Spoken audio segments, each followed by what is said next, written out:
तो दोस्तों आज हम लोग सीखेंगे गुणनखंड फैक्टराइजेशन। गुणनखंड कैसे करते हैं, गुणनखंड कैसे किया जाता है। साथियों यहाँ पर देख पा रहे हैं हमने अलग अलग प्रकार के यहाँ पर सवाल लिखे हुए हैं। 1 2 3 4 5 यहाँ पर हमने सवाल लिखे हुए हैं और पांचों सवाल अलग अलग प्रकार के हैं। साथियों आज हम आप सभी को गुणनखंड करने का, गुणनखंड ज्ञात करने का सबसे आसान और सरल तरीका बताएंगे। साथियों हमारी मैथ्स, हमारी गणित कब मजबूत होती है? जब हमारा बेसिक लेवल एकदम मजबूत होता है। यदि आपने बेसिक पूरा सीख लिया तो फिर आपकी मैथ्स बहुत ही स्ट्रांग हो जाएगी, बहुत ही अच्छी हो जाएगी, आपकी पकड़ मैथ में अच्छी हो जाएगी। चलिए दोस्तों अब तरीका सीखते हैं गुणनखंड करने का। यहाँ पर आपको थोड़ा समय देना होगा तभी आप सीख पाएंगे। तो यहाँ पर दोस्तों पहला यहाँ पर सवाल लिख लेते हैं। तो यहाँ पर ये दोस्तों समीकरण हमें दिया गया है। दोस्तों ये कैसा समीकरण है, ये कैसा बहुपद है? यहाँ पर x की अधिकतम घात 2 है, इसलिए ये द्विघात समीकरण इसे कह सकते हैं या फिर इसे द्विघात बहुपद कह सकते हैं। तो यहाँ पर दोस्तों हमें क्या करना होता है, यहाँ पर लास्ट में कितना लिखा हुआ है? 18। यहाँ पर कितना लिखा हुआ है? लास्ट में 18 लिखा हुआ है। और x का गुणांक यहाँ पर जो बीच में रहता है, x का गुणांक कितना है दोस्तों? 9 है। कितना है? 9 है। यहाँ पर देख पा रहे हैं। तो यहाँ पर साथियों हमें दो संख्याओं की ज़रूरत पड़ती है। ऐसी दो संख्याएं हमें यहाँ पर ढूंढनी होती हैं जिनको हम आपस में गुणा करें तो हमें 18 प्राप्त हो जाए। कितना प्राप्त हो जाए? 18। गुणा करने पर हमें कितना प्राप्त हो? 18। दो संख्याओं की यहाँ पर बात हो रही। दो संख्याओं को हमें आपस में गुणा करना है और कितना हमें लाना है? 18। इसके बाद दोस्तों यहाँ पर देख पा रहे हैं 18 के बगल में यहाँ पर कौन सा चिन्ह लगा हुआ है? प्लस का। यहाँ पर कौन सा चिन्ह लगा हुआ है? प्लस का। साथियों इस प्लस का मतलब क्या हुआ कि जोड़ने पर हमें कितना चाहिए? x का गुणांक यहाँ पर कितना है? 9।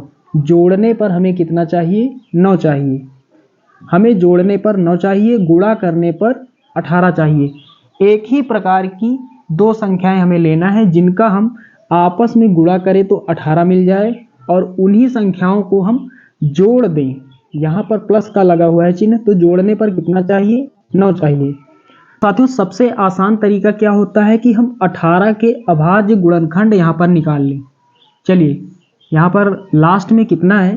यहाँ पर 18। चलिए इसके गुणनखंड यहाँ पर निकाल लेते हैं। 2 से इसे काटेंगे, 2 9 18, 3 से फिर काटेंगे, 3 3 9, फिर 3 से काटेंगे, 3 1 3। तो यहाँ पर 18 को हम गुणनखंड के रूप में क्या लिखेंगे? 2 × 3 × 3, 2 3 6 और 6 3 18। चलिए साथियों इसी गुणनखंड से हम दो संख्याएं ढूंढते हैं। तो पहले हम क्या करेंगे? पहले यहाँ पर गुणा करते हैं। 2 को 3 से गुणा करेंगे, 2 3 6। यहाँ पर 2 3 6 हो जाएगा। इस 3 को रोकेंगे तो गुणा 3 लगाएंगे तो कितना हो जाएगा? 18। तो एक संख्या हमारी 6 हो जाएगी और दूसरी संख्या 3 हो जाएगी। यदि हम दोनों को गुणा करेंगे आपस में तो हमें 18 प्राप्त हो जाएगा। यदि हम दोनों को जोड़ दें, 6 प्लस कितना कर दे? 3, तो हमें यहाँ पर जोड़ने पर कितना चाहिए? 9 चाहिए। जिन संख्याओं को हमने गुणा किया उन्हीं को जोड़ने पर हमें कितना मिल जाए? x का गुणांक कितना है? 9। यहाँ पर देख पा रहे हैं 9 प्राप्त हो रहा है। तो दोस्तों बराबर में कितना है? 9। तो 9 के स्थान पर हम क्या लिखेंगे? यहाँ पर देख पा रहे हैं 9 के स्थान पर हम लिख सकते हैं 6 + 3। 9 के स्थान पर हम क्या लिखेंगे? 6 + 3। और 18 को गुणनखंड के रूप में क्या लिखेंगे? 6 × 3। चलिए यहाँ पर रख देते हैं। सबसे पहले x² प्लस यहाँ पर 9 आ रहा है तो 9 के स्थान पर हमें क्या लिखना है? 6 + 3। तो ब्रैकेट लगाएंगे, यहाँ पर हमने पहले से लगा दिया है। तो ब्रैकेट में 6 + 3। दोस्तों 9 का गुणांक x था तो 9 को हमने लिख दिया 6 + 3। x इसके बगल में लिखेंगे प्लस 18। 18 को हम लिख सकते हैं बाद में गुणनखंड के रूप में 6 × 3। चलिए आगे हल करते हैं। x² हो जाएगा प्लस 6 का गुणा x से होगा, 6 का गुणा x से करेंगे 6x हो जाएगा। फिर ये प्लस लगाएंगे। 3 का गुणा x से होगा, 3 का गुणा x से 3x हो जाएगा प्लस ये 18 बराबर 0। अब दोस्तों एक पार्ट ये बनाएंगे और एक पार्ट ये बनाएंगे। इस वाले पार्ट में हम देखेंगे कॉमन क्या है, इस वाले पार्ट में देखेंगे कॉमन क्या है। तो यहाँ दोस्तों कॉमन क्या है, इस वाले भाग में यहाँ पर x यहाँ है, x यहाँ है। कॉमन का मतलब दोस्तों क्या होता है, जो चीज़ जो वस्तु दोनों स्थानों पर हो, दोनों जगह पर मौजूद हो। तो साथियों 6 यहाँ पर है, 6 यहाँ पर मौजूद नहीं, मतलब 6 तो कॉमन नहीं होने वाला। x यहाँ पर है, x यहाँ पर भी, x की मौजूदगी दोनों स्थानों पर है, तो x हम कॉमन ले लेंगे। यहाँ पर x स्क्वायर था, एक x हमने कॉमन लिया तो एक x बचेगा, प्लस एक ही x था तो हट जाएगा, क्या बचेगा, 6 बचेगा। उसके बाद दोस्तों सबसे पहले ये प्लस लिख लेंगे, क्योंकि यहाँ पर प्लस है, प्लस यहाँ पर भी है, और यदि हम प्लस कॉमन लेते हैं तब भी प्लस ही बचता है। अब यहाँ पर 18 को हम गुणनखंड के रूप में क्या लिखेंगे, 18 के स्थान पर हम लिख सकते हैं 6 गुणा 3। तो यहाँ पर क्या हो जाएगा, यहाँ पर हम लिख सकते हैं 6 गुणा 3। तो साथियों यहाँ पर कॉमन क्या हुआ, यहाँ पर ऐसी कौन सी संख्या है जो दोनों स्थानों पर है। तो 3 यहाँ पर है और 3 यहाँ पर है, 6 यहाँ पर है लेकिन यहाँ पर नहीं, x यहाँ है लेकिन यहाँ नहीं। इसका मतलब सिर्फ 3 यहाँ पर कॉमन है, 3 की मौजूदगी दोनों स्थानों पर है। तो यहाँ पर 3 कॉमन ले लेंगे, यहाँ से 3 हट जाएगा, यहाँ से 3 कम पड़ जाएगा, तो यहाँ से 3 हट जाएगा, x बचेगा, प्लस यहाँ से 3 हट जाएगा। 18 को गुणनखंड के रूप में क्या लिखेंगे, 6 गुणे 3, तो 3 यहाँ से हट जाएगा क्योंकि ये कॉमन है, हमारे पास क्या बचा 6, तो यहाँ पर क्या बचेगा 6 बराबर 0। साथियों फिर से यहाँ पर देख पा रहे हैं x प्लस 6, x प्लस 6 दोनों स्थानों पर इसकी मौजूदगी है, तो फिर से हम x प्लस 6 कॉमन ले लेते हैं। तो यहाँ से अब जिसे हमने कॉमन लिया उसे हम छोड़ देंगे, तो ये पार्ट छोड़ देंगे, ये पार्ट छोड़ देंगे, जो बचेगा इस ब्रैकेट में लिखेंगे।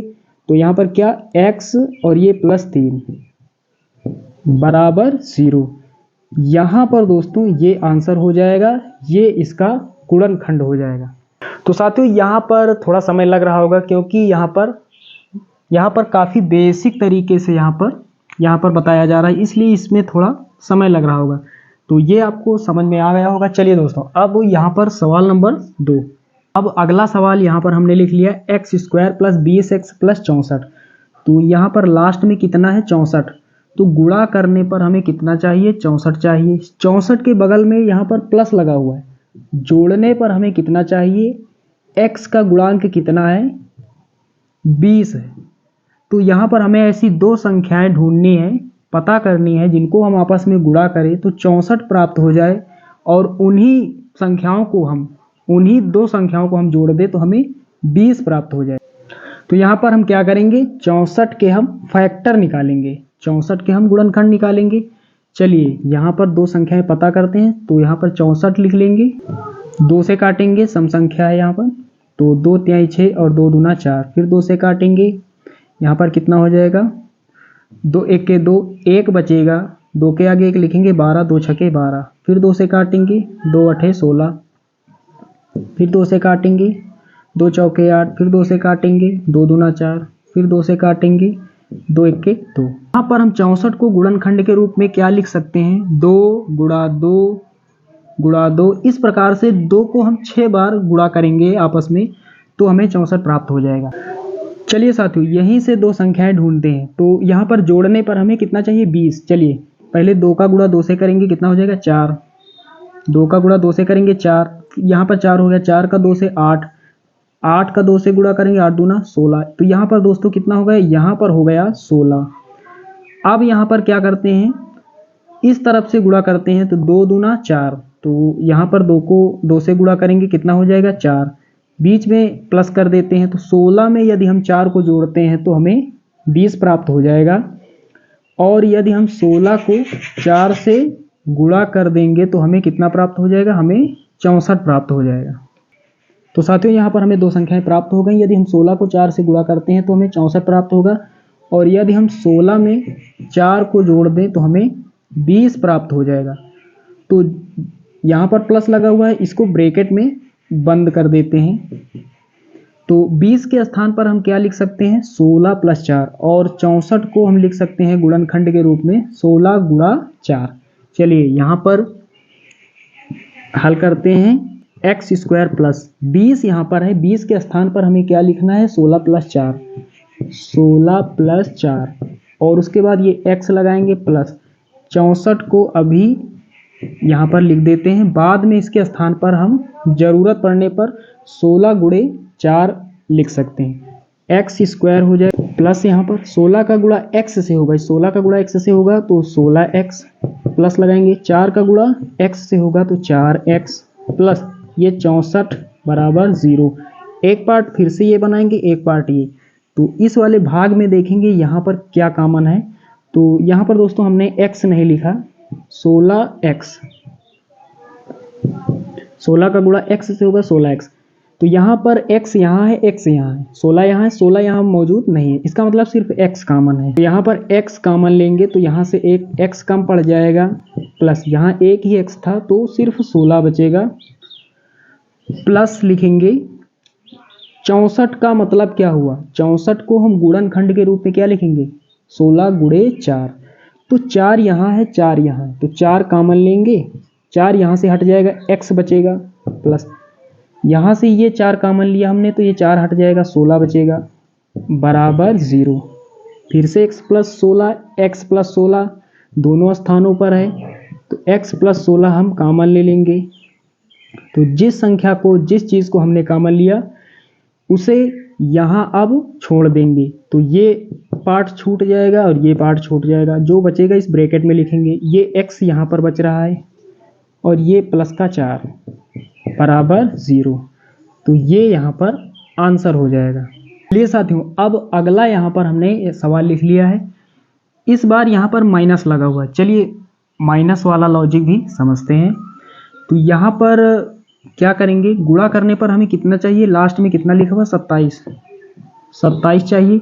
इसके बगल में माइनस इस बार लगा हुआ, तो माइनस का मतलब हमें घटाने पर कितना चाहिए, घटाने पर कितना चाहिए, x का गुणांक कितना है 6।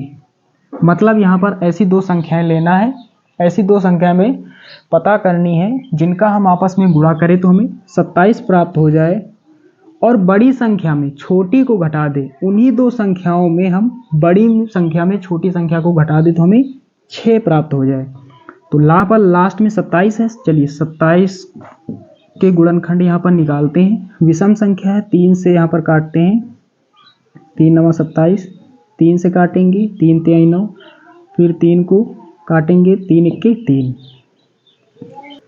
तो यहाँ पर हमें गुणा करने पर 27 चाहिए, गुणा करने पर 27 चाहिए। तो 3 को 3 से गुणा करेंगे, 3 को 3 से गुणा करेंगे 9, यहाँ पर 9 हो जाएगा, ये 3 यहाँ पर बच रहा है। अब गुणा लगाते हैं और 3 लिखेंगे, 9 को 3 से गुणा करते हैं तो कितना हमें प्राप्त होगा 27। तो यहाँ पर गुणा करने पर हमें 27 प्राप्त हो रहा है, तो लास्ट वाली संख्या हमें प्राप्त हो रही है।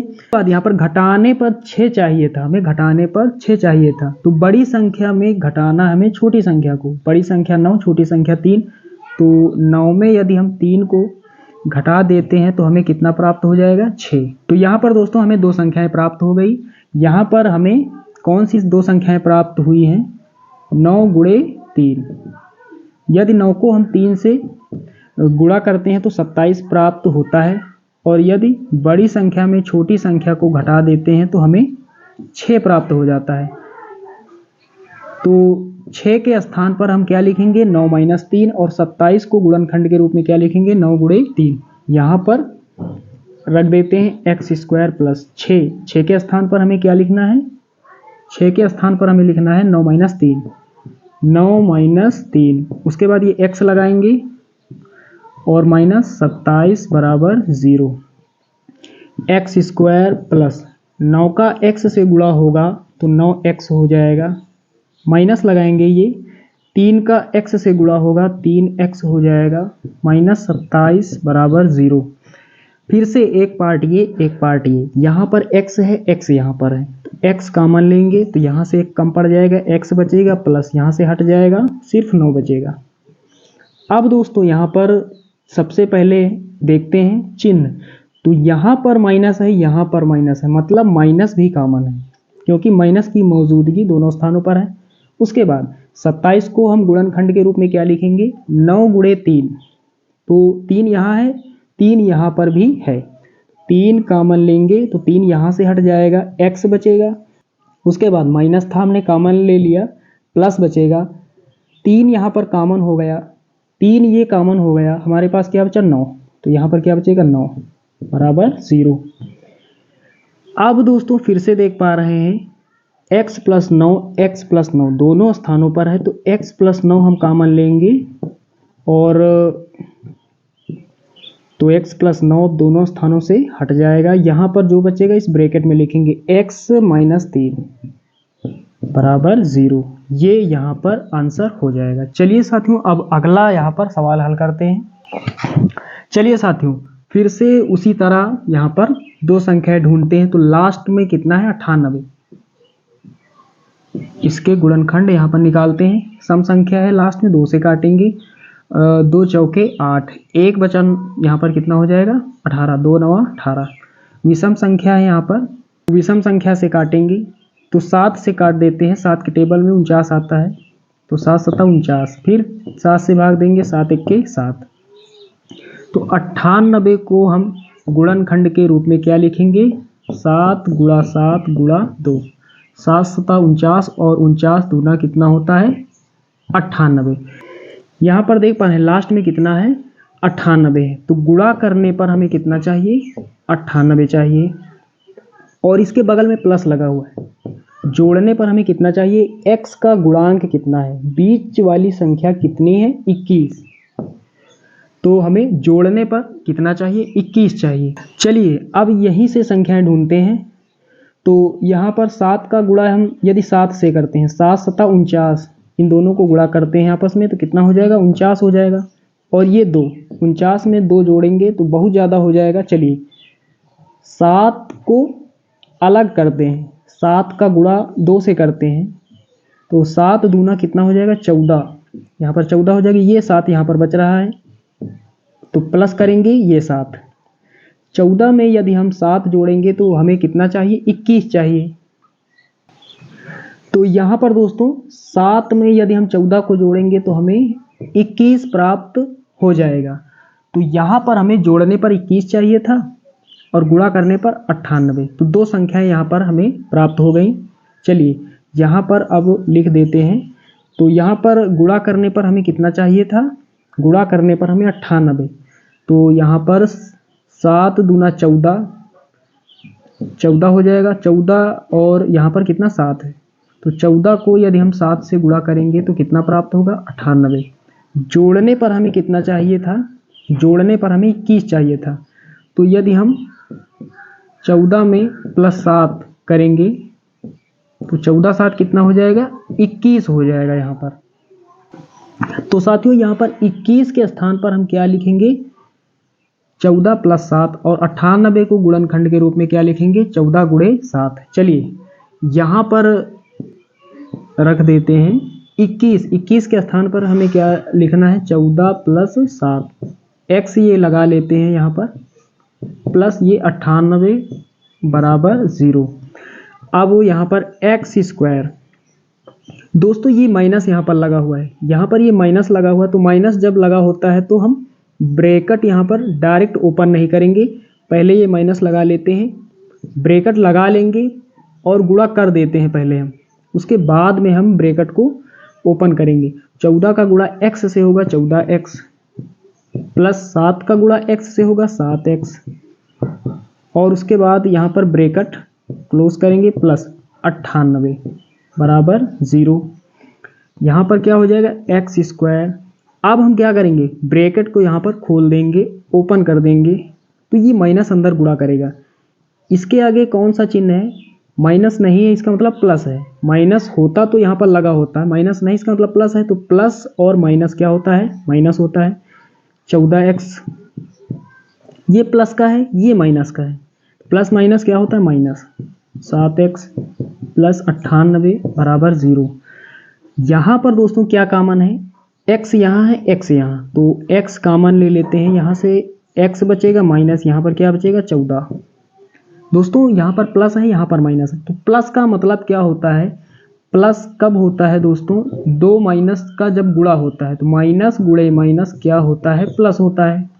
माइनस गुणे माइनस प्लस होता है। प्लस का मतलब दो माइनस का गुणा, तो माइनस यहाँ है माइनस यहाँ है, तो हम माइनस कॉमन पहले लेंगे। चलिए माइनस हमने कॉमन ले लिया, उसके बाद देखेंगे क्या कॉमन है। 98 को हम लिखेंगे यहाँ पर क्या, गुणनखंड के रूप में 14 गुणे 7, तो 7 यहाँ पहले से है और 7 यहाँ पर भी छिपा हुआ है, इस 98 में 7 छिपा हुआ है, तो 7 कॉमन ले लेंगे। यहाँ पर क्या बचेगा, x बचेगा, प्लस था हमने एक माइनस कॉमन लिया और एक माइनस बचेगा, 7 कॉमन लिया हमने, 14 बचेगा बराबर 0। यहाँ पर देख पा रहे हैं, यहाँ पर दोनों सेम बिल्कुल आने चाहिए, यदि ऐसा नहीं तो आपसे कहीं पर गलती हो गई है। अब फिर से x माइनस 14 दोनों स्थानों पर है, तो x माइनस 14 हम कॉमन ले लेंगे। अब दोनों स्थानों से इसे हटा देंगे, जो बचेगा इस ब्रैकेट में लिखेंगे x यहाँ पर ये और ये माइनस का 7 बराबर 0, ये यहाँ पर आंसर हो जाएगा। तो दोस्तों इस समीकरण में देख पा रहे हैं यहाँ पर एक्स स्क्वायर के आगे एक संख्या आ गई, एक्स स्क्वायर के आगे यहाँ पर 2 लिखा हुआ है। तो जब एक्स स्क्वायर के आगे कोई संख्या कोई अंक आ जाता है तो हम क्या करते हैं, उस अंक का गुणा लास्ट वाले अंक के साथ करके देखते हैं कितना होता है। तो 12 गुणे 2, 12 दूना कितना हो जाएगा 24।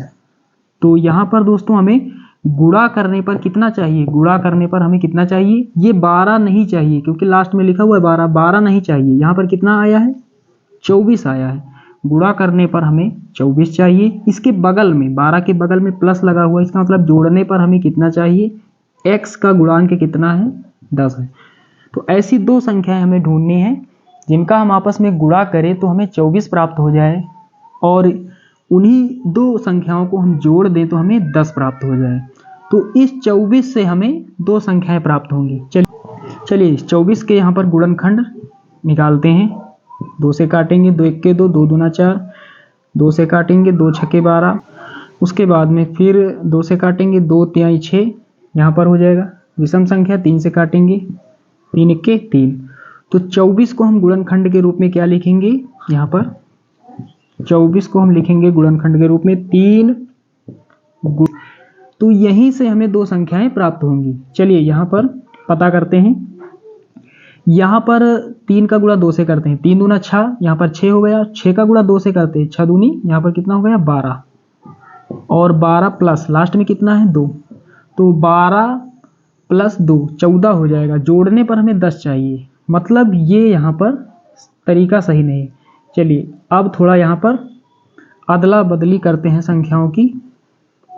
यहाँ पर कितना हो जाएगा, यहाँ पर 2 को अलग कर देते हैं और 2 को अलग कर देते हैं, 3 दूना 6, उसके बाद 2 दूना 4, दोनों को जोड़ते हैं कितना यहाँ पर आ रहा है 6 4 10, तो 10 आ रहा है। जोड़ने पर हमें 10 चाहिए था, और 6 का गुणा 4 से करेंगे 24 होगा। साथियों यहाँ पर गुणा करने पर हमें कितना चाहिए था 24, तो 24 को हम क्या लिखेंगे 6 गुणे 4, 24 को लिख सकते हैं 6 गुणे 4, 6 चौके 24 होगा। लिखेंगे 6 प्लस 4, 6 प्लस 4, तो 6 प्लस 4 किसके बराबर होगा 10 के बराबर होगा।